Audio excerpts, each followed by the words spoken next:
بسم الله الرحمن الرحیم. دا د 15 سپارې ولسم درس دی او د سورة الکهف چې 18مه سوره ده.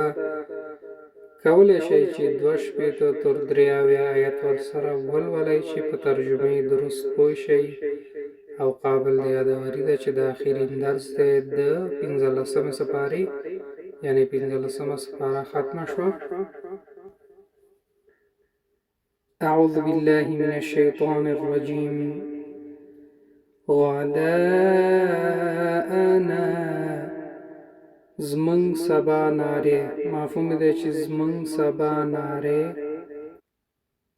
نصبا ډیر سختی، نصبا ډیر سختی.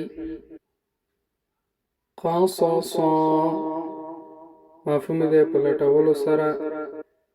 فانطلقا نو روان شول دواړه. فی السفینة په کشتۍ کې یا په کښتۍ کې. خرقها نو سوری یې کړه هغه. امرا مفهوم ده ډیر دروند او ناروا. ولا ترهقني مفهوم دی چې او مغرزوما او مغرزوما. امید ده درسم زه شوی نور سم سره هم چنان شیر کردن مرش.